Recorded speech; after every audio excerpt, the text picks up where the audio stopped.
Hello and welcome to Audionautic Deep Space Network episode 13. This is our weekly live stream where we talk about gear, music news, music production, all kinds of stuff. And we also bring in our patrons about halfway through, which you can head to patreon.com/audionautic. My name is Sunwarper, and I am joined today by my Audionautic co-pilot, Curtis. How are you, Curtis? I'm alright, mate. How you doing? You alright? Yeah, I'm alright, man. I'm good. Yeah, Forgot cool. Patreon for a second there, but I remembered. We're good. Yeah, well, it is episode one 13, so, just give us... We're coming back from a bit of a rough episode, so, but we're good. We're here today, and everything's working, so knock on wood. Yeah. We actually had time to spare. We got on. We were all ready. We were all sitting there, prepping, and we're like, oh, I mean, we can't discuss things, can't talk to each other, because, we're going to do that on air. So we just stood blankly staring at each other, It was a meditation, a deep meditation pre-show. How are you doing, Curtis? What's up? It's good, mate. It's good. It's good. Everything is fine and dandy in this world. It's a great week, actually. After taking off Eon Lake's gold NPC, I've been making lots of trap this week, which has been genuinely. We'll get to that gold, the gold, right? There's another thing we got today about gold. But that's cool. You've been doing trap lately? Been doing trap this week. But yeah, that's me. But we also have Eon Lake in the house. How are you, Eon Lake? I'm good, thanks, guys. Yeah, wait, we can hear you this week. Yeah, you're not just grumpily staring at the screen, figuring out what tech woes you have this week. Is everything stable, right? Everything's on the way. Everything is where it needs to be. Yeah. I've had another little reconfiguration of audio interfaces and stuff, and it's all a bit more manual now and deliberate. And things have been a bit more stable. Any class compliance issues? With the audio-video bridging, I learned something about the Apple approach, where they've used some capture technology that means that two hosts will automatically detect and lock to each other, and that's it. They don't perform like senders and receivers on an AVB network normally. And you can reconfigure your Mac to be a listener and a sender, which is what I've done. And you as your. Are you using loopback still? I'm using loopback for this, but I don't need it for anything else. Oh, I got you. Okay. Gotcha. Cool. But yeah, it's using a little less memory now, and hasn't crapped out yet. There we go. Yeah. Well, we can help for that one then. We can keep that one praying. It does. I've got the USB plugged in as well. So all right, so you're ready. Yeah. We've got a backup on a backup. That's what we need. Yeah. This is episode 13, which, I mean, let's face it, we're all a bit shaky. So I feel like I don't want to jinx it, but I feel like our episode 13 issues already happened. I don't know if it could get worse than that, so we'll see. We'll have to see. We'll see what happens. We'll see what happens down the line. But we've got a hell of a show for you guys this week. There's a lot to talk about. We've got some news, obviously, something gold. We've got a round robin, and we've got some marketing. And I'm not going to go into more detail because you'll have to stay around and let it kind of unfold. But Sunwarper, what's been ticking you off this week? What have you been doing? Let's see. I released a new single, Farther, with vocals, and you did that awesome lyric video, which is up on this channel if you guys want to check it out. Curtis did some really cool work with it. And then I also made a sleep mix that I put up on my channel. It was fun. I wanted to... somebody asked me to do a guest mix a couple weeks ago, and it's not coming out until September, but I had a lot of fun, kind of like what Eon Lake had mentioned before, the transitions. Doing transitions. And what I did a lot of times was I'd use Supermassive to make these huge swells of a song and then fade it out as another one comes in. Transitions, nice. Yeah, it was really cool. And so I was like, I really want to do something like that with sleep type music, like ambient music. And I remember someone had made a Boards of Canada mix where they repitched songs, added reverbs, things like that, specifically for like sleepier sounds. And so I did that with a bunch of songs. Like I did some really big ambient artists, and then a lot of friends of Audionautic and things like that, and it was just really cool trying to see ways you can bridge songs together and things like that. I don't know, it was a lot of fun, and it seems to be going over pretty well, so appreciate everyone listening, and hopefully it helps people sleep. Wow, I mean, it would be nice to get through the night. I know, right? It'd be nice to get through the night one of these days. When Benadryl stops working, you've got an issue. I've been I know what you mean. I've been toking less a lot over the past couple of weeks, last month or so. and my sleep has obviously got worse as a result. So I might stick it on in my headphones when I go to bed. There you go. Yeah, let me know how it fares. I'll let you know. I'll just Yeah. text you at like 3 a.m. This isn't working. I put my phone on airplane. I mean, I'd probably be awake, but I'll have to see how that goes up. But yeah, no, it looks interesting. It's always a nice place to be, so we'll see. Eon Lake, tell us all about what you've been doing, because you've been up to quite a bit, haven't you? Well, there was a little festival thing, Fox Fest, where Foxma did. That I think I might have sent an email about 20. But yeah. On Saturday it was like an all-day thing from 4 p.m. till it was about 11:30 or something. I think that scanner finished, but it was I had the pleasure of opening that one. And going first. That's sick. Did you play like bass or something on it? I thought I saw a picture of you. I wasn't able to watch it, unfortunately, but my little 5-string jazz out. Yeah, nice, dude. Bass part, so nice. I'd love to be able to play drums, and perform, but it yeah. just doesn't really work. So, I did a bit of bass, obviously playing synths, messing around with effects and doing transitions and stuff like that, because I'm all about the transitions, you know that. Yeah. Generally just a little bit, so I just like carved a little bit out of each song for me to do. That's cool, yeah. And yeah, did it a bit that way. It's nice to have done it now. I'm glad Fraser forced me to do that.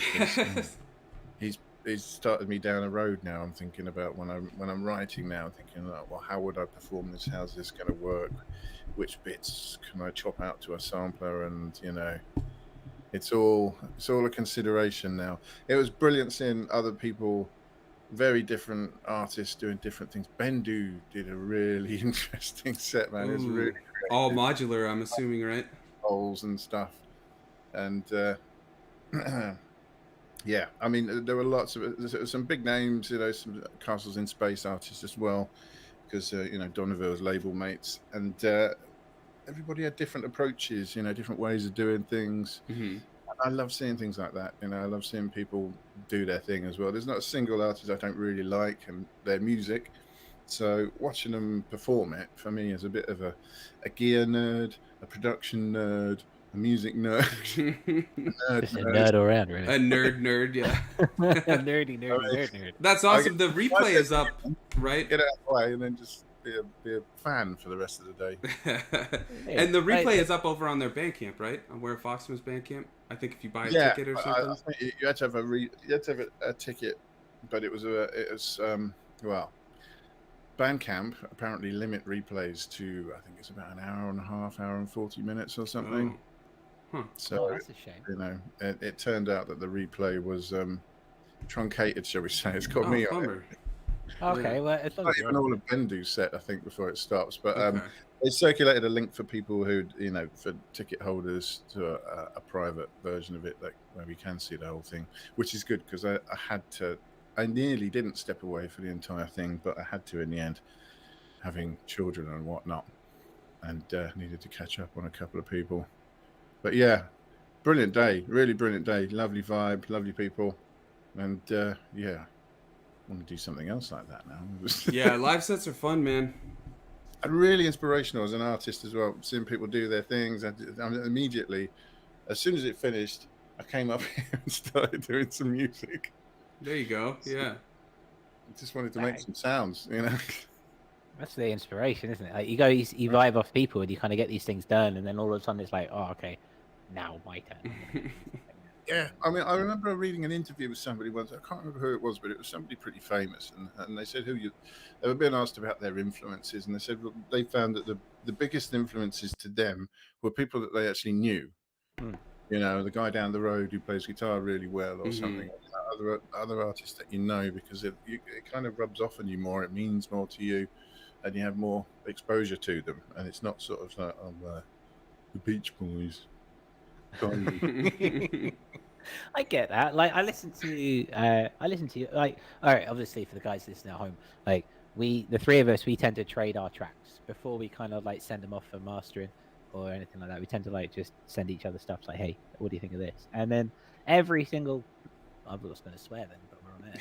Every single time that happens, it's like I'll go and listen to the track, and then all right, I'm just off, and I'm going to make my own thing. Like Eon, you sent me your deep state stuff the other day, and I was listening to it, and then I was like, right, I'm off. I'll see you later. I'm gonna go make some tunes. It's gonna happen.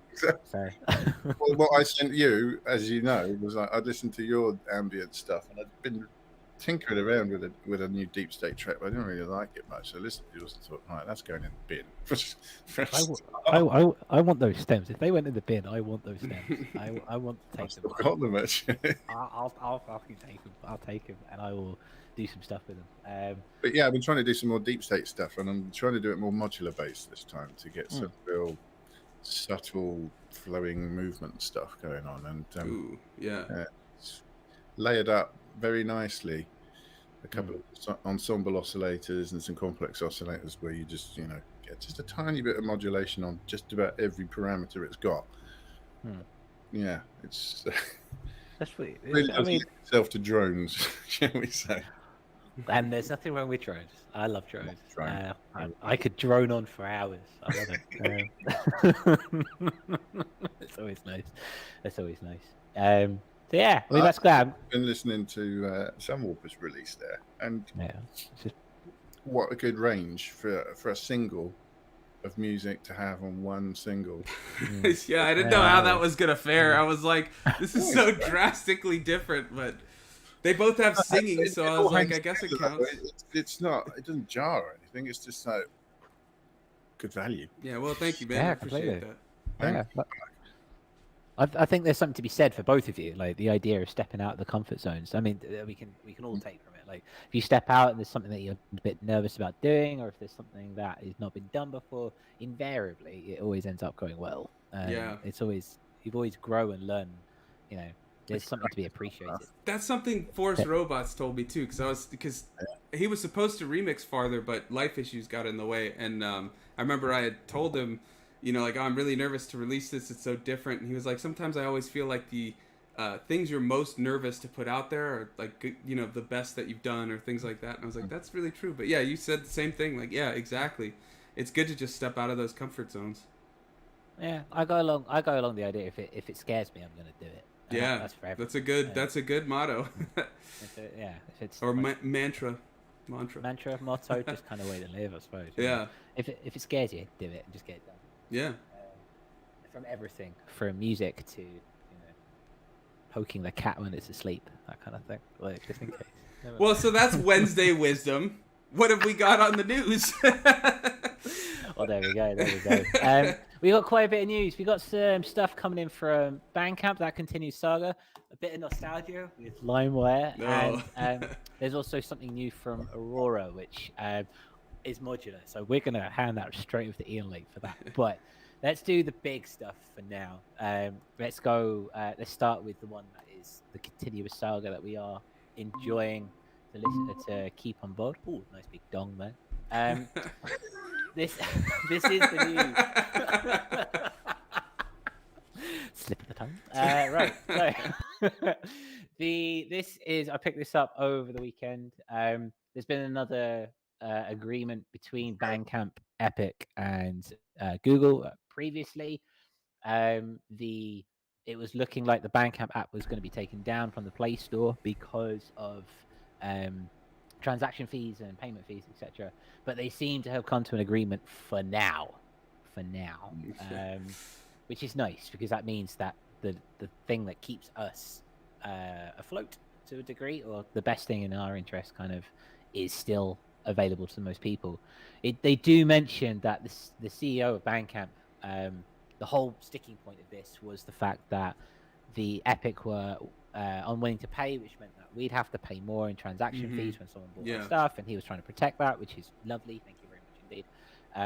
But it seems now, at least for now, Epic have kind of given in to that side, and that they're gonna take the transaction fee themselves and not pass it down to us and the consumer, which is great. So like 0.0000001% of Fortnite's revenue is gonna cover that, I would assume, right? Yeah.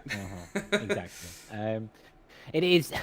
I mean, yes, it's it's for them. It's a drop in the pond. But I think it's good to see that as this takeover has been quite. Well, let's face it. It's been a bit unstable. It's been a bit not controversial, but it's been a bit sketchy. Right? Yeah, we've been a lot of like, we don't know where it's going to develop.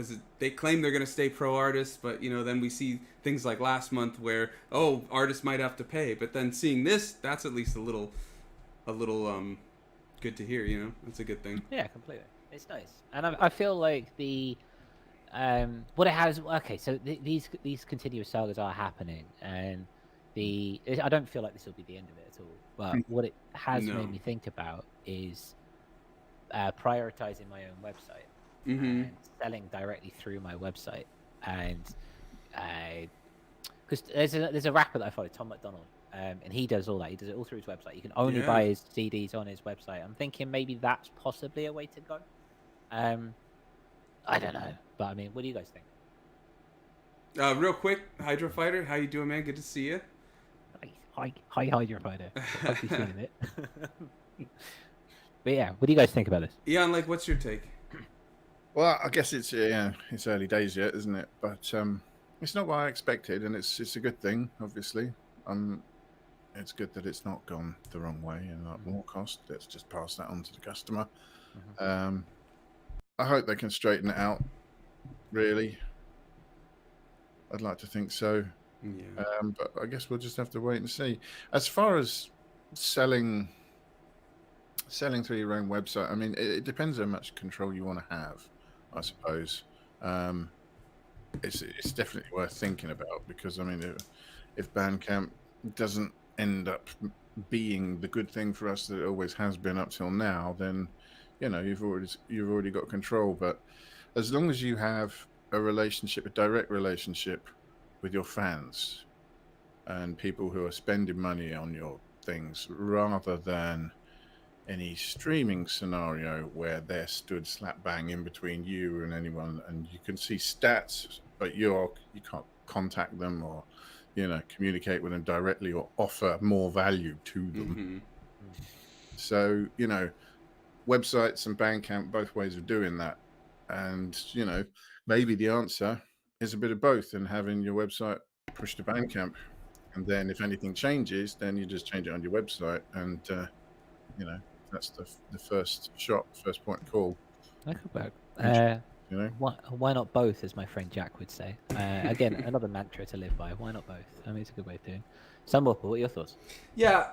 Well, the first thing I saw that the headline is temporary agreement, and that is not good. That's not what I want to see. And I didn't see that before, but I saw that now, and I don't like that, because that means they're just kind of coming to a quick agreement, probably to ease tensions or whatever, in the news cycle or whatever reason. But I mean, they came to an agreement. That's good. That means they can possibly come to more. But are they just putting a little Band-Aid on it and it's gonna rip apart soon? I don't know. I'd be curious. I haven't read the article yet. I'd be curious to see, before I really give a full take on it, what exactly the agreement is, how long it lasts for, all that kind of stuff. The other thing, too, in terms of the website, I agree with you. I think it's good, and a lot of people would recommend, make your own website. It's your own, because things like, look at MySpace. People who invested into a lot of time into MySpace, as soon as that went, maybe people didn't migrate to these other sites of theirs. So it's good to have one that's yours that you control. But something like Bandcamp has that social aspect. It's an email, you can, what's it called? A mail, I'm blanking on the word, but you have a mail list. That's it. You can mail all your fans. Yeah, your mailing list. So, and people are already established on there buying. It's connected to PayPal. So there's a lot of accessibility to it, which in your own website it may not. And then there's not the already invested group of people who are on Bandcamp, like people that go to Bandcamp daily, or when they buy someone's music, under it says, hey, they're also buying this, this, and this, and you're on there. So it's nice to have that bigger connection, but you never know, like with this thing going on with Epic and all that, Bandcamp could change in an instant, and it's going to be gone anyway. So, yeah, I think it's good to prepare, but also be realistic in the understanding that your website will be this tiny thing compared to Bandcamp. I just got an image of you there, just prepping for the apocalypse, just with like tins. Just it's good to be prepared. Just stacking the bag up. Yeah, you got to have some MREs or something ready. You never know. Exactly. You never know. You never know what's going to happen. Epic Games might collapse Bandcamp and the world might end. Yeah. Don't worry. If Fortnite collapses, we all collapse. Always. That's cool. So that's Bandcamp. Real quick though, you in the chat, I'd love to hear all you guys in the chat. What do you guys think about this? I would assume a lot of you are using Bandcamp, and like us, love it, but are a little skeptical. But I'd love to hear your guys' take on it. What you think? Yeah, let us know. Have we missed anything? Yeah. Good point. I mean, probably, knowing us. It's always the way. Moving along, we're back with NFTs. It's still the hot. They never leave, man. They never leave. It just haunts our show. Yeah, they just keep coming back to us. But I mean, I found this again. My childhood of my childhood of pirating music on Limewire. Let's face it. They've reformed and they've actually joined up with Universal to make an NFT marketplace. So, so once upon a time, the pirating, the illegal guys have now got into bed with probably the most major labels. Yeah. Oh man, isn't that a story arc and a half? That it's What's that thing from Batman? Die a hero or live long enough to become the villain. Exactly. Oh man. Yeah, exactly. And it's. I mean, I kind of. I poo-poo it, but at the end of the day, they're creating an NFT marketplace, which is. They're okay, as it says here, they're hoping to open up the NFT market to the mainstream. Which, if that's true, and if that's what their desire is, then that can only bode good things for us and NFTs. If they're streamlining that, because most people are not gonna know how to turn their stuff into NFTs and do it easily and stuff, and there'll probably be a cut. But as you were saying a couple of weeks ago, Howard, the idea of everything's a bit muddy and everything's a bit messy and not really sure where to go. Hopefully this can kind of solve that. It's just strange that it's Limewire that's supposed to be this accessibility thing for the major labels and all that. That's not what it was. It's like this weird resurrected corpse of Limewire that's name only recognition, I don't know. I mean, it's playing on that. I mean, it's the market. It's us. It's the market it's our market. It's the millennials. It's the Gen Zs. That's who they prefer. So they're using that name and propping that up because they've already done their marketing. If I hear Limewire, I'm like, all right, I remember that. It's also mad scrabble to be the first digital storefront for NFTs and become facto storefront, because if you do, this is like Apple Music and Spotify all over again. Did you guys see that thing on Twitter about Seth Green's NFT that got stolen or something, so he can no longer make the TV show that it was going to be based on because he no longer owns the rights?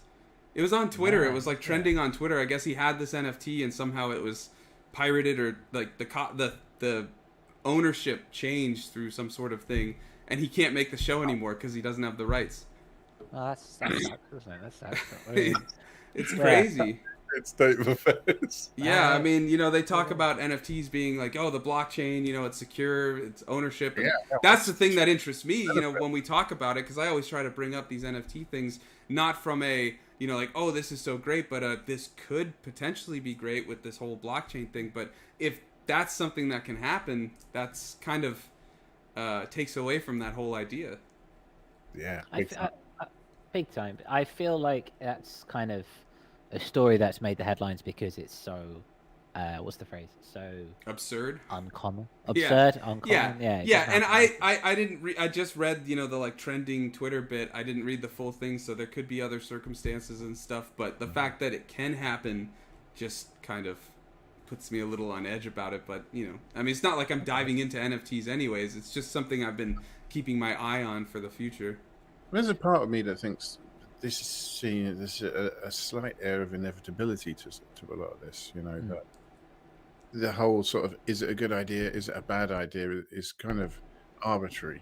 It's happening. It's happening, Take off, but it's not. And I've got a funny feeling that, it will. Oh yeah, like from what I've been researching the past couple of weeks, it's happening, and it's only going to get easier to make. Yeah. What really gets me here is this paragraph where it says here, artists including The Weeknd and Drake will be able to offer audio recordings, audio-visual content, backstage footage, and any artwork and images. Cool. So all the music I listen to. Yeah. Yeah. So, Well, okay. So, yeah. Okay. Right. So, okay. These are just like no, but the idea that you can sell that stuff. I mean, that's what I think some artists are doing. Like, you can buy an NFT and you get dinner while we're on tour, like with us or something. Yeah. So there's cool things with NFTs that can happen. I'm sorry. Go ahead, Ian. It's in a way it has to happen because the loss of revenue to musicians, you know, from being able to sell music in the first place, recordings, and then. You know, the pandemic showed us, you know, how live can be taken away pretty easily as well. And that was, you know, the main income stream for it. So, you know, I don't know about you, but I saw a lot of people offering courses and tuition and stuff during the pandemic. Good on them for being creative and so on. In a way, this sort of thing needs to happen in order to create new revenue streams. Yeah. So people can continue to be professional musicians. You know? It's always evolving. Yeah, it's like if you could break it down and I could sell my artwork as an NFT, or I could sell the individual stems, or you could send, or like, Sunwarper, you're going to do an acoustic version of Father, right? For example, we could. Well, it's actually going to be an electric guitar and vocals because I can't play the acoustic right now due to my wrist. I could barely play guitar in general. I can't right now, so. Yeah. Right. Well, okay. So again, diversification in any business, in any form of. I mean, there is obviously the business side of what we do. It's diversification of assets, and it allows us to almost squeeze everything. So if I can take Axis on Psychonautic 2 out next month, for example, there's 95 stems. It's a huge project file, and I mean, the little gremlin in me is like, oh, you know, that kind of thing. It's like, I mean, no one's going to buy my stems, but like, you know, the thought process is there. But it doesn't have to sell for $1 million or whatever. Someone could buy it for $50 or something on an NFT marketplace if there's even a small demand for it. That's like the really cool idea of NFTs that I was thinking is like you could do stems and then people could remix it and it could all be connected through the blockchain. I still think, I don't know if you guys got to watch it, but I put the link in last week's ADSN. But that TED Talk that Adam Mosseri did, the Instagram head, it was a really interesting look at what could be, like the utopia that could be of NFT and Web 3.0, blockchain, and all that stuff. It paints a very pretty picture that I don't think will ever come to full fruition. But even if 50% of it does, it's very interesting, and that's why I keep my eye on these things, because this potential promise, and like Ian Lake is saying, it seems like it's happening. I mean, big businesses are pushing this, so it's probably going to take hold in some way. So it's interesting to keep an eye on what can and what will develop out of it.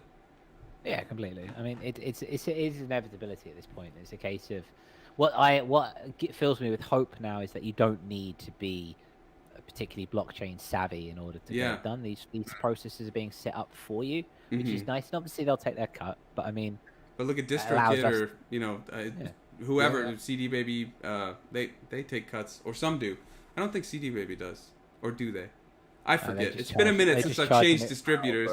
Yeah, they just charge an arm and a leg up front. They just charge a ridiculous amount to put you music up, but so yeah, I mean, it's coming, Dad. It's coming, and I mean the smiles on their faces. Look at them. They're happy about it. So we should be money too, right? on the horizon. So wait. Oh, okay. Business opportunity, whichever way you look at it, really. Yeah, exactly. They're really cashing in. So yeah, we're getting to in 5 years. Just really quick, has Limewire existed this whole time? Yeah, it has. Or did someone buy the name, bring it back up? All that stuff. No, I think it has been there, and it is a case of. What have they been doing? Yeah, what were they doing? I assume they were just doing the same stuff, just less people were using it because now we have everything else. I wonder if it became like a legal marketplace, like an iTunes equivalent or something. I don't know. Maybe, but I don't know. I'm just curious. Well, for now, we'll see where it's going. I'm sure we'll have a Netflix documentary about it soon. The Hydro Fighter, we'll see you in the lobby. We're just going to go through one more piece. We've got to talk about the Aurora briefly, and I'll let you in. I just need to keep control of the the button that says I can share my screen. But we'll be with you in a minute, mate. Finally, for the news, the brand new Qubit Aurora. I'm going to shut up. Eon Lake, take the reins, please. Right, so I need to share my screen here, don't I? Oh, you're going to share your screen now? I was going to, yeah. Okay, hang on. Let me... okay, hang on. Yeah, let me get rid of mine. And you can do yours. And here comes the potential tech issues. Yeah. Episode 13, guys. We've made it 40 minutes, and now here we go. Let me All know. right, okay. There we go. See this. Right, so I missed the whole Super Booth episode for reasons we won't talk about. But there was a lot of stuff that was like, somebody's made another oscillator, somebody's made another, ADSR, somebody's made a, amplifier. Great, not particularly interesting, but this little fella stood out to me because it's got one of those claims where they say, "Oh, we've reimagined reverb," which is like, it tends to make me think, "Oh, you have a view." We'll see about that. But I know Qubit. I've got a couple of their modules, and I'm fond of them. So I thought I'd have a little look at it, and I do kind of like the idea of what they're doing here. So it's another one of these spectral effects. It's reverberation, but it's a little bit broader than that. It does reflections and a little bit of delay like that as well. Because it's spectral and I think granular based, you can do things like freeze, and you can run things backwards and all the rest of it. And the warp function that we see at the top there is actually it responds to volts per octave, so you can actually you can play tunes with your with your reverb. Whoa. So I don't know if we want to see any of they've got a little video here. Yeah, let's take a peek. Let's have a look. Voltage controlled whale songs. Yeah, that's exactly what we need. It's a bit like that. Welcome to Aurora. It's a reverb. I'd buy it just for that voice, to be honest. Does that voice, is there a sample of it in there? You can just I hope so. turn it on. For €400, I'd hope so. Sonic palette and textures you've never created before. Maybe the most recognizable part of every reverb is its use of time.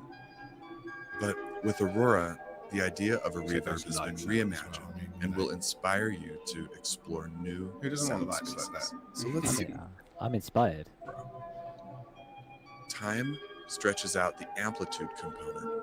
Is there like at the end just a full demo? I just want to hear kind of like what they've done. done. Hear some wonky sounds. Controls Let's cut through all this. So we can hear the man talk another time. Yeah. We'll put a link if you guys want to watch the full video. Icy shimmer. Ooh. Ooh, yeah. Oh, check that.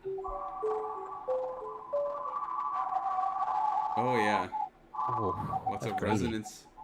I love that. Then turn it backwards.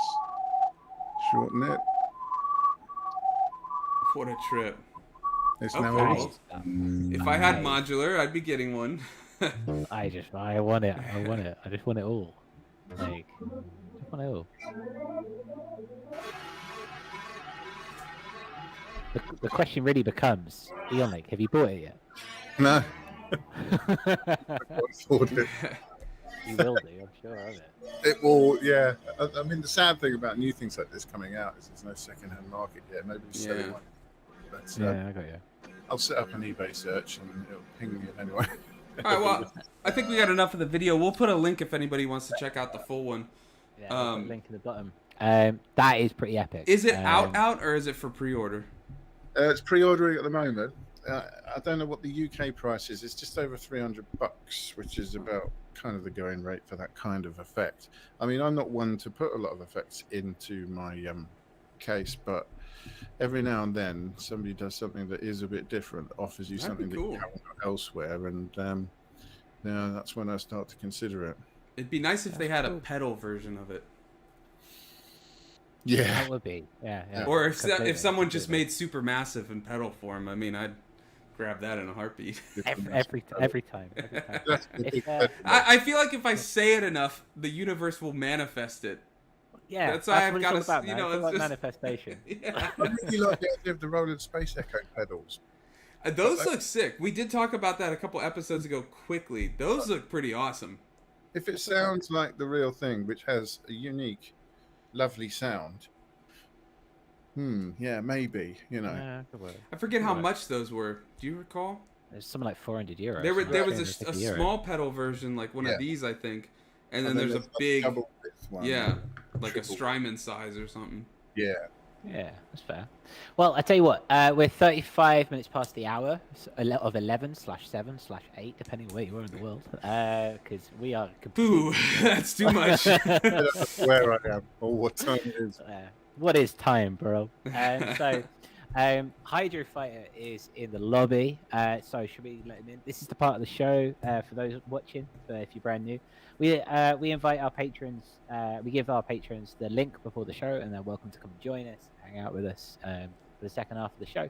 And Hydro Fighter has been a consistent pillar of that session, shall we say. And today he's not disappointed. I think he's just excited to see you, Eon. Like, he missed you last week. I missed my show last week.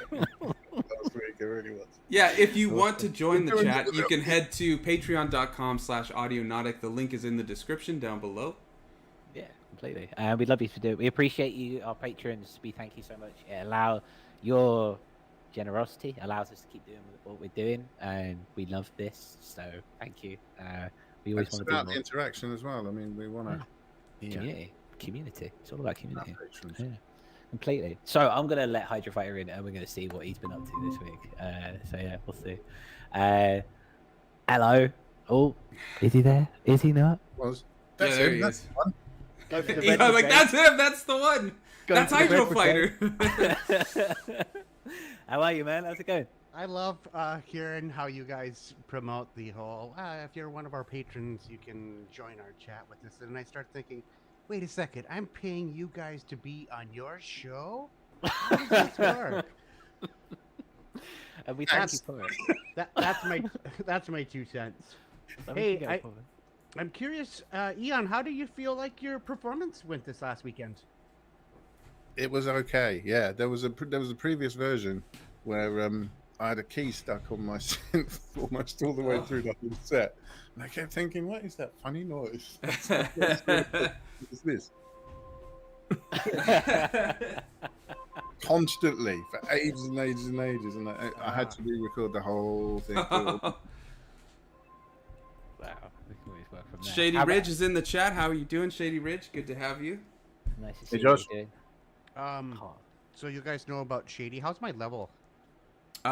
Say something again. Sorry. Check 1-1. Check. How are we doing? If you could bring it up like 1 dB, 1 dB. Is Yeah. that too much? that How should are be we doing good. now? That should Okay. be good. That's cool. We're all in the yellow, so. So you guys know I did a little something for Shady a couple of weeks ago because you guys are all calling him Shady. So I did the sample of Eminem's song and where it says my name is Slim Shady, and then I just took out the Slim part. Did you We put could just Shady say Ridge? my name is Shady my name Ridge is- Records. Shady. Shady. My name is Shady. I like that. Well, coming to Spotify and Bandcamp near you very, very, very soon, hopefully. The Hydro Hopefully. Fighter remix. Gold MPC. Yeah. Of Soon. course. It's got to be done. It's got to be done. Have you had a good week, Hydro Fighter? What have you been doing? It's been an okay week. I'm just kind of nitpicking songs at this point in terms of music stuff. It's watching the Where Foxma thing gave me a ton of ideas because everybody was executing totally different. So I'm really psyched to get done with what I'm working on so I can move on to what I want to work on. Yeah. Oh, okay. I know that. Alright. I feel that. Yeah. That. Yeah. I've been like that for a while. Yeah. Like my album, I keep going back to my album. I'm like, ugh, I want to do another EP. I want to do another EP. But, it's getting there. We'll get there. It was. It's always nice. So, 39 minutes past the hour, and I won't say the hour again because that blew everyone's minds. Too many time changes, man, or time shifts. I bring it on. I got chatting in the studio this week, and we were talking about rules. And obviously, when it comes to production, the rules are meant to be broken, right? Or they're there and we break them, and that's what kind of makes these kind of little. Isn't that je one ne of sais quoi Brian sound. Eno's Little oblique cards, right? strategies? Yeah. Pick a rule and break it or something. I think it is. Tell me about that. Tell me about that. I don't know much about Brian Eno. What's that about? Oh, he wrote all those cards, the oblique strategies that are supposed to help you sort of in times of trouble in the studio when you're writing to get past a block. And you just pick a card and do what it says on it. There's some properly odd things on it. It's like a portable whiteboard. Like a portable, what about a portable whiteboard? Yeah. That always works. Well, yeah, I mean, again, I bring this up purely because for a long time I was very scared to break the rules. And I was like, no, my effects chain must be my effects chain. This is the way it is. And it's always the way. And then you realize one day you make a mistake, usually because I'm stoned. And I'm like, oh, actually, that sounds quite nice. I'm going to do that more and more and more and more. And then before you know it, the rules have gone out the window and you feel like the absolute champ. So I kind of wanted to bring that into the discourse and kind of see where you guys are at with that. So hopefully anyone watching / listening can think about their rule breaking. So who would like to kick us off? Who would like to kick us off? You Who's should, the Curtis. biggest I rule think breaker? You're guiding this thing. I need an example setup. Give me a sample set. Well, for example, mine is relatively simple and relatively rookie, maybe you might say. I don't know. It's just starting points. We'll see where you guys are at. But obviously, we have our effects chains, and so we have things at the beginning of the chain, and we have things at the end of the chain. For example, EQ usually goes at the beginning of the chain, followed by your states like your compressors and then your saturators and stuff. Then followed by your choruses, your phases, then your delays, and finally your reverb. That's kind of how it kind of goes, kind of by basing on I play guitar, and that's kind of how my pedal board is set up, and then I emulate that into Ableton. Emulate into Ableton? Does that work? Yeah, it does. Anyway, but one day I accidentally put the saturator at the very beginning, and then I put the EQ behind it.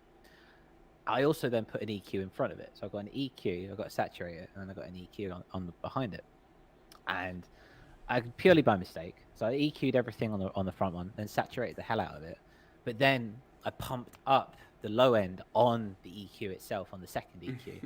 And you get that really gritty, really gritty kind of low end coming through, which if you just saturated it, it would just get more and more distorted. But then by bumping up the low end, you get a really thick kick. In this instance, it was a kick. There's a really curve to saturation, isn't there? So if you saturate a lot, you're going to get, gains in certain areas that it will change the tone. So yeah, and it's probably lose low end. Yeah, exactly. And so from that, I extrapolated this idea that okay, so if that can do that, I wonder what could happen if I do this. So for example, putting things like flipping my delays and flipping my reverbs. So they should be like delay reverbs, what the rules say, and then you flip them, you get some different ideas.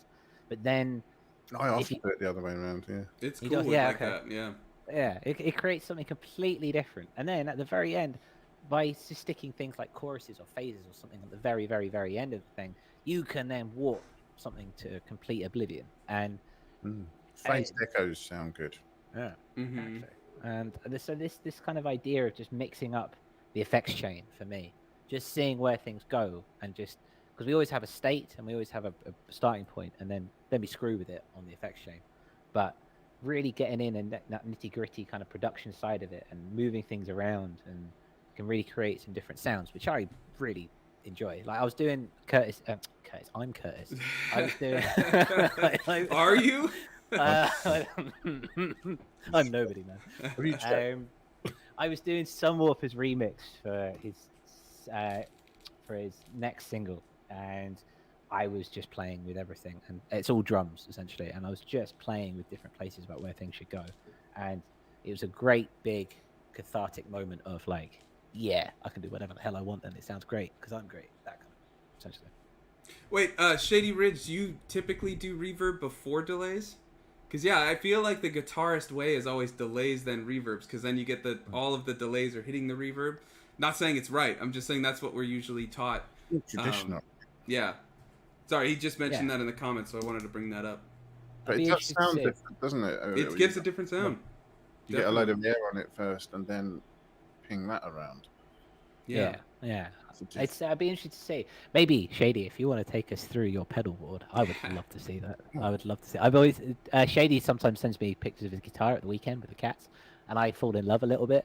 And yeah, I'd like to see more from Shady and see what's under the hood for Shady Ridge. And yeah, that'd be kind of fun. That'd be cool. I've seen it, Curtis. I'm not going to spoil the surprise. You tease me. You tease me, Hydrofighter. Yeah, that's what we're. That's for years, though. It's a shady type of deal. Oh, very good, sir. Very good. I like to see that. So yeah, that's my 2 cents, and I've been talking for a while. So, Sunwarper, you're up. Yeah, I think it's important to learn the rules to then mess with them. Everything's subjective, right? It does, some rule is set by some person. Who cares whether it's right or wrong? So I would say learn every rule and break every rule. Or like, you know, if you never even learned the rule and you made a rule because like, oh, I always put reverb before delays. That's the way. Well, just try it the other way just to see, you know. I just think everything should be experimented with. Like one thing I started doing is putting compression after reverb when I want to get like a really lush, wide, trippy sound, because the like I'll make a really long attack and a really long release, and the compressor will catch all of that reverb tail and just compress it up, you know, make everything sound really big. And it's really good for lo-fi or like warped, warbly sounds and things like that, like a Rhodes with a bunch of reverb, chorus, things like that, and you put the compressor at the end, lot of compression, like high ratio, long attack, long release. You get a really cool sound from it. And I started doing that I want to say like at the start of this year or something, and it's really changed my approach to that type of sound design when I'm doing that. Or like try Supermassive and then a compressor. Of course. That'll be trippy. Yeah, I like that. So compression after reverb, that's really interesting. I've not done that before. Yeah, it depends what you're doing. But like I was saying, if you want a really long-tailed, like a long reverb tail that's loud, you do that. Right. Okay. Even on Supermassive? Oh yeah. It's I glorious. mean, make it longer. It's glorious. Because sometimes you just, you know, haven't got enough supermassive. Yeah, when you need ultra supermassive, you put a compressor at the end. I'm just waiting for the day when they bring that out. I can't wait. They're like, it's supermassive with a compressor. It's going to be green, and it's going to have dials. It's going to move, and you're just going to play. You're going to hit a key, and then you're going to go away for half an hour, and it's going to still. 2 days later, it's still holding it. Go off with what's it, Pulsar? The ones that do Smasher. Yeah. It's going to be. Put Pulsar Smasher on Supermassive. Absolutely crush it. That would be nice. That's exactly what you want to see. So yeah, cool. Compression after reverb. I'm gonna go and try that. Yeah, try it, man. Do like a Rhodes keyboard, you know, like a Rhodes keyboard sample, and put some tape saturation or something to really warble the sound and degrade it, and then put the reverb and then the compression, and do like I said, high ratio, high attack, high release, and you'll see. I mean, you can mess with it, but I like to start with the high attack and release so it catches a lot of the tail. Look at that. There's a Rhodes in that beat that I'm building for our collab. So there you go. There we go. There we go. Perfect. Start to align. Don't say anything about that. Hydro Fighter, you're up. Well, if you're not being, if work's not there. No, yeah. I can take a break from it for a second. I would say my thing is, and you guys have seen it because I did it on your Lightspeed, one of your Lightspeed shows, of trying to find different ways to do random tone generation stuff. And you saw where I was taking like these multiple channels and running them into a sub channel to trigger notes from there.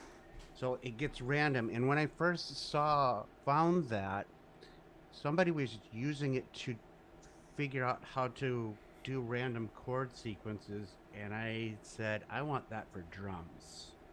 So I put that in drums. And of course, you know, when you find out the hard way to do these things, a month later you find like a super easy way to do it, right? Some other sequencer thing. So I've got like a hat full of tricks in terms of random tone generation that I use for different types of instruments. Sometimes the piano, sometimes the pads, sometimes leads, sometimes drums, type of things, and different approaches that I'm moving towards. So it's kind of more the routing type of thing, more for me, that breaks the rules. I don't think I've ever had necessarily any rules in terms of what my effects are set up, like what Curtis was talking about, and what Sunwarper was too, by putting compression at the end of reverb. But I just kind of drop it in. You had to use pedals and stuff, didn't you, to get these effects? Or you're in a studio, you've still got a limited amount of outboards, so you can only use them a certain way. Whereas now, when you're working on a DAW, you've got as many plugins as your processor can handle.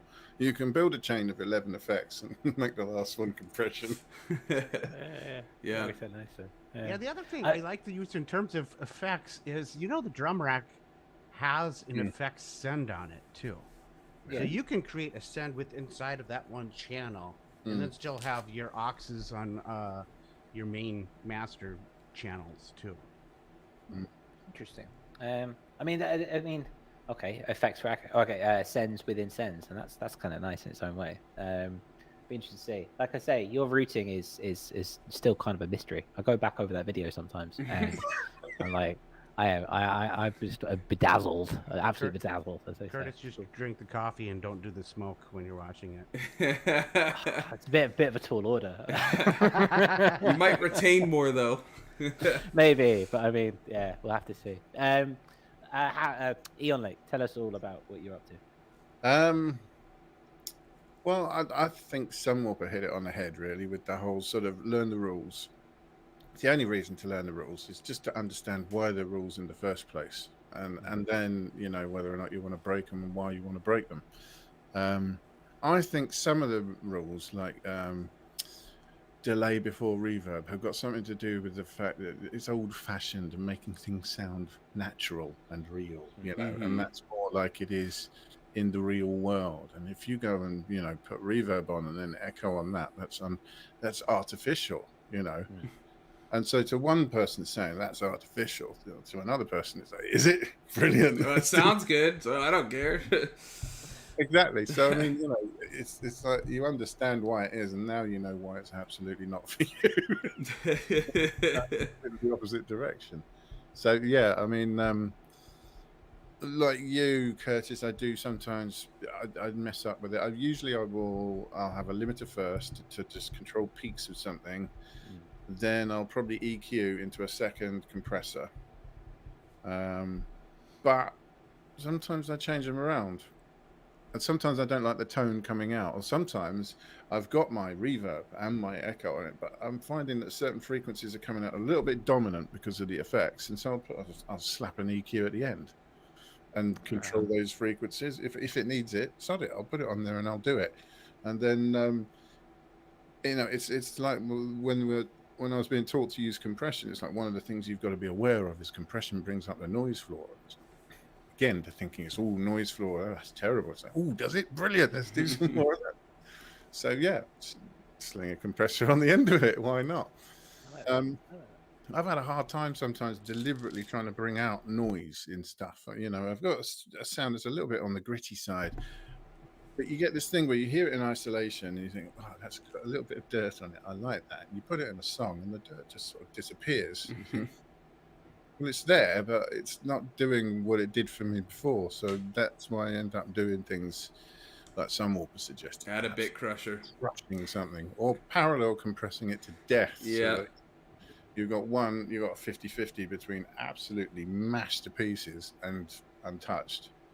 I always forget to do parallel compression now. I used to do it all the time.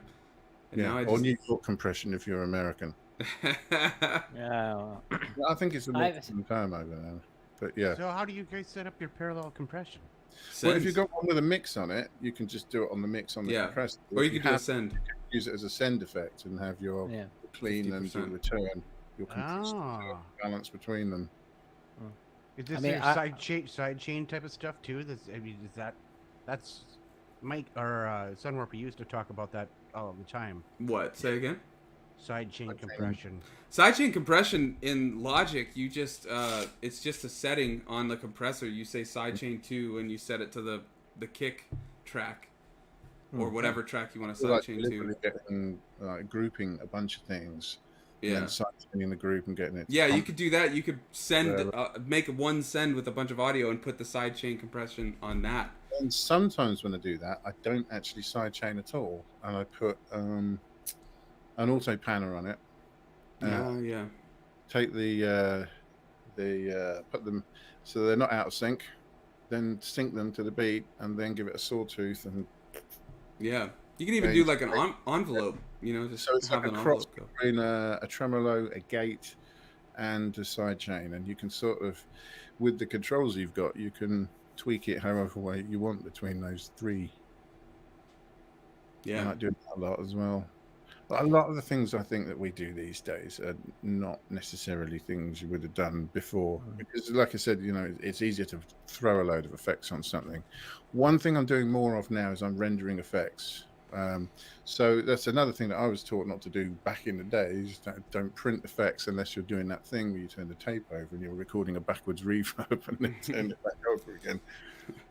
I record effects all the time, and then sometimes I end up binning the dry signal, and the effect then goes out through some modular or through a big long effects chain and just turns into something that was nothing like it was before. That's part of the fun for me, is just being able to mess around with sound that much, have that amount of control over it, and it creating a mood instantly when you hear the result. I love that stuff. So glad. Just I like as go on, sorry, I like Hydro. I like your mood with your gentle noise. I mean, I think you should become a minimalist for the next album. I like that. Just noise. It's noise. Just noise. All right. There's a part of me that likes that. Compressed noise. That would be nice. I mean, yeah, I'd love to see a noise album from you. Like, I'm sure it would send me to sleep in a beautiful, beautiful way. Crushed by a panda the size of the universe. What a way to go, though. What a way to go. That'd be great. I like that. So yeah, cool. Thank you very much for sharing. Yeah, you guys watching in the chat and at home on the replay, we'd love to know what you do to break rules. You don't break rules, do you, out there? Rules. We're all an anarchists, really. Let's face rules it. and quotes, right? Why do you do this? But yeah, we'd love to know what you guys do and how you kind of do things differently, how you kind of mix things up in either effects chain or your mix overall, because we are just 4 dudes and there's many other people, dudes and dudettes, who have things to say. We'd love to know what you do. We could learn something. Yeah, everything's a lesson, so I'd like to see where that goes out. So yes, we are running slightly behind this week, but it's our show, so it's okay. We have 57 minutes past the hour, and we haven't really got a name for it still, have we, Sunwarper? But what is it you were calling it yesterday or the day before? I think somebody mentioned calling it marketing minutes or something, so I just marketing minutes. And then there was, what was it, Sunwarper's social circle or something? Yeah, Stupid we were social talking. Circle, something like that. Yeah. We are open to names if you've got any name ideas. Social media satsang. Oh, that's kind of nice. I like that. We would, yeah, if you guys have got some suggestions for this segment, because it's an important segment, it's really good, but we don't have a name for it. So hit some more for us. We have potential names which we're running with, but we haven't found that one that we're like, oh, that's it. Yeah. That's basically a microcosm for the show so far, if you think about it. I guess. It's nice. But without much further ado, Sunwarper, what are you bringing to the table this week? So I have been in full release mode, as you guys may or may not have noticed. Curtis most definitely has noticed, I'm sure. So I have been looking at a bunch of different ways of, playlist submissions and all that stuff. I'm not, as I've talked about before, I'm not the biggest fan of Submit Hub. I think it has its uses if you've got a song that fits a specific genre very specifically. But I found, I think Willebrand had mentioned this before, and some other people in the ambient groups were in on Twitter, and maybe our Discord too, daily playlists. So I've used SoundPlate before, and SoundPlate's cool, but you never see who unless I've just haven't noticed it, and if someone who uses it knows, let me know in the comments, but you never see who you've submitted to, like, on the website. You just find a playlist, hit, yes, I'd like to submit it, follows the playlist, and then you just send, like, Sunwarper farther, here's my email, and if you don't get approved, you don't hear anything, and that's it. Like, there's no way to keep tabs, and I'm too lazy to keep an Excel sheet or something. So, daily playlist is cool because you have to link your Spotify like SoundPlate, but it will make a list of everyone you've submitted to, and then whether it's been declined with a reason, or approved. So it's nice in that way. And we're also, the Audionautic playlist is on daily playlist now, so if you'd like to submit, I'll put a link in the description. But I just wanted to show you guys how to do it real quick, because it's pretty easy, but it's just you have to link and do all that stuff. So Curtis is going to share his screen because I'm doing the Streamlabs. Here we go. All right, so this is this is daily playlist. I'm sorry, Curtis, you can give it the intro. no, this is your thing. That's your computer, so I don't want to take over your computer. Oh no, I'll be You go, sir. No, you go. I just wanted to say it was more to you than anyone else. I was saying, here you go for it. Okay, well, here I go then. So Curtis already linked the Audionautic playlist, but if you haven't, or the Audionautic Spotify, but up in the top right, you'll see our little logo. That would be where you'd go to connect, and you just have to connect to Spotify because it needs to be able to follow playlists. So then once you've done that, if you just want to submit a song, you just go to connect your music. But really quick, I'm just going to show you, Curtis, go up to the dashboard. Oh, okay.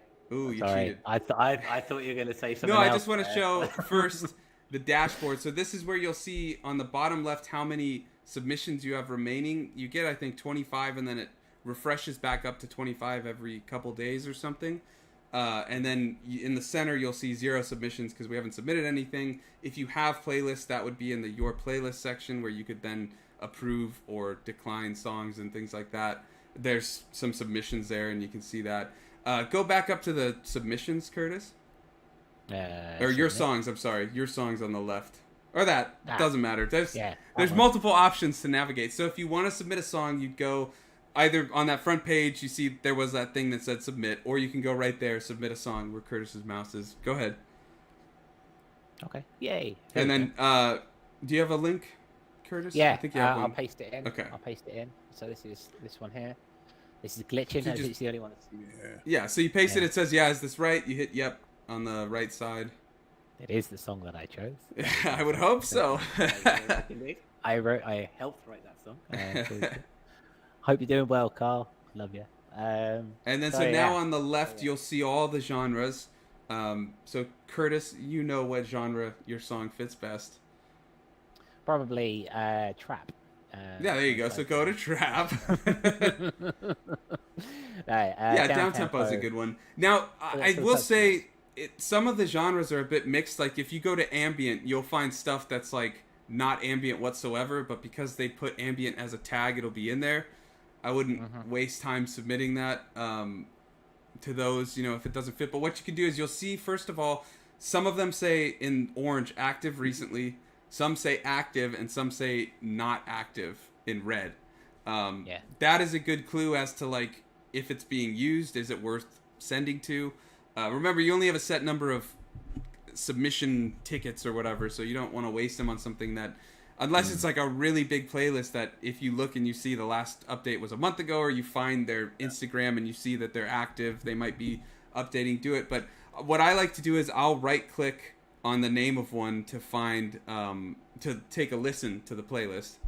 Not on the, I think it's on the actual like playlist name. If you see like lo-fi beats to do the laundry to one Thursday, just right click it.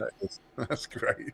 Yeah, and then it takes it to the Spotify. Yeah, so it takes you to the Spotify. I give some listens, see what they say in the description, just does it fit? And then you listen to a few of the songs, see how it feels, and then all you got to do when you're ready, Curtis, just go back to the daily playlists. I'm playing, sorry, I got distracted. So all you got to do then, if you say, yeah, that's the playlist I want to send to, you would check it in that checkbox. And then see how it says continue? Just hit continue. It's not going to submit it. Hit continue. And then there's gates. So if you click it, sometimes you have to follow, you usually almost always have to follow the playlist. And it'll do this automatically. That's why you link. Just, Curtis, hit that little plus sign.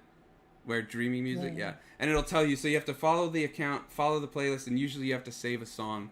And then if you're cool with that, you just hit that's fine, and then boom, you get it. And then if it's approved, you get an email. I can't remember if it's just declined. I don't think you get an email, but you can see it if you go back to that dashboard, and you'll see Like Curtis, go back to. Well, we didn't submit it, so you won't see it actually. But when you go back to dashboard, you'll see it'll show the songs you've submitted, and it'll say additional info, just like those playlists show that, and it'll show you all the ones you've submitted to, and whether they're pending, declined, approved, declined for a reason, which will like state the reason why they declined it. So this may sound shit, probably. No gold detected. No comment. No. It's just. In terms of, like, I've found some playlists that are on Submit Hub are on daily playlists, and you don't have to pay to submit. So there's nothing to lose by submitting to them. Just don't spam it if it's not, I would recommend not spamming if it's not the right genre. Now, sometimes you'll think it's the right genre, and they won't. Music's subjective. There's nothing you can do there. But as long as you take an educated listen and give it some, judgment and go with it, then, hey, you're doing it. But yeah, so that's daily playlist. Does anybody want me to cover anything? Any questions or anything I missed? I think it's pretty intuitive. Yeah. Yeah, and it looks like a relatively low hassle. Yeah. Way of... The only just to add to it, if I may, because no, you may not. In a similar way to sound. Just kidding. Just kidding. No. The whole thing. So the one thing that gets you is that you do follow. Obviously, you have to follow the playlist, which is fine. They do rack up in your individual Spotify account. Yeah. I've got thousands of playlists now in my Spotify account, and I have the ones that I've made, and I've got the ones that I follow. This may be kind of bad advice, but you could make a free Spotify account with like your artist name or something and use that. That's true. That's a good way of doing it. Yeah, because I don't like having my personal Spotify account giving like authorization to these sites to use it and stuff like that. So I just have a Sunwarper. Well, because I make playlists too. I'm gonna start doing some playlist. Before we did Audionautic, I was gonna make playlists on a Sunwarper account. So I had one, so I was like, I'll just use that. So yeah. Play them. Yeah, that's fair. Hydra Fighter, I'm curious. When it comes to your releases, do you take care of the submissions, or does Shady Ridge do that? Shady does. Shady. Yeah, Shady does that. He does it all above board, I assume. Pardon me? He does it all above board. There's no shady business going on. Oh no, it's shady. It's shady. I mean, it's mafia shady. It's in the name. It's shady. Oh. Yeah, that's why we can't talk about it. No. It's only a matter of time till his mum. So the only thing I'd say is that I like this because it's free. It's a nice alternative to Submit Hub. Like I said, Submit Hub has its place. We talk a lot about its cons. There are some pros, and there's some big playlists on there, which if you get lucky and get on, it could be helpful, but it costs money. This doesn't. So if you're just starting out or something, or don't have the budget, it's a good way to go. Yes, Shady Ridge says in the comments, Slim Shady. I was thinking maybe we need to start calling him Slim Shady, just so he knows we're talking to him, that it's not just shady business. We'll make that a thing. Yeah. How that goes. So yeah, I think that's everything. Unless there's anything more to add to that, Sunwarper? No. I had something else to talk about, but I'll talk about it next week. It's just something, as you know, I'm really pushing my YouTube right now, and it's something I found looking at what words people are clicking on, like your thumbnails and headers and titles, and even in the description, and how you can see how many people per word are clicking on it. So it's something you can do in like the descriptions and things like that. Yeah. Keywords. That's always nice. So, yeah. Well, we look forward to that. If you guys watching have got anything that you'd particularly like us to talk about, let us know. We'd love to hear from you, because at the end of the day, we enjoy this, but I mean, you're the guys watching it, and we want you to enjoy it. So if there's anything that we miss, let us know. Hit us up, and we'll chat about it. That's what we like. Yeah, and if anybody wants me to cover Submit Hub, which we've covered briefly in a Lightspeed or Soundplate or any of those submissions, let me know. I'll be happy to cover any of that stuff, or press kits, whatever. Just let me know in the comments or on our Discord, which is in the description. If you want to come join the conversation, head on over. Yeah. So yeah, thank you very much for tuning in, gentlemen. It's always a pleasure. It's always fun. Hydra Fighter, Eon Lake, is there anything you'd like to say before we close the air today? I'd like to see your pedal board. I'd like to see a picture of your pedal board next week. Are you talking to Slim? No, I'm talking to you. I'm talking to Curtis. That's you. That's you. If you forgot.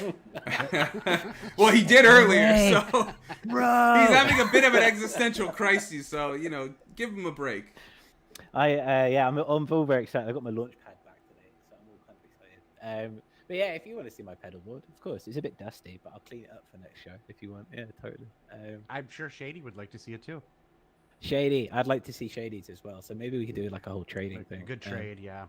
We always talk about production and we always talk about kind of the mixes, but I mean, we are musicians and we all do things. So it'd be nice to see. But yes, if you Drop want them on to your desk. I have a pedal board and a bunch on my desk. I have too many pedals. Okay, the iPods. But yet you're still missing one, and that's the one for Supermassive. They don't have Yes, it. If that it is existed, I would have it in a heartbeat. Would it have to be a Supermassive? I don't care pedal what then? size. It could be the whole studio. I'd take it. I'd quite like with a button on it that I could hit with my fist. Yeah, just like. Well, I want one that just says ultra and it just puts it to 100%, just full wet, or 120%. Really heavy compressor. Yeah. I feel you see Perry Frank with his pedal board, and he's always got those big buttons because he always plays in his socks, doesn't he? So like he's got those big buttons on it. I feel like if you're gonna have a Valhalla Supermassive, those are the only kind of buttons that you're gonna have. Ones that you can just smash with your fist. Yeah. And it just like you say, wax it. Well, that adds to the effect. You have to really punch it, Of course. Yeah. There's more reverb the harder you. Yeah, that's it. That's the ultra setting. It's a secret. The harder you hit it, the bigger it'll get. Yeah. The harder the compression. We need to work for Valhalla. Come on. Come on. Give it a whack and listen to it wobble. Yeah. Whack a verb. Yeah, exactly. Yeah, it's always nice. Ian Lake, any final words? Big hello to all you truckers out there.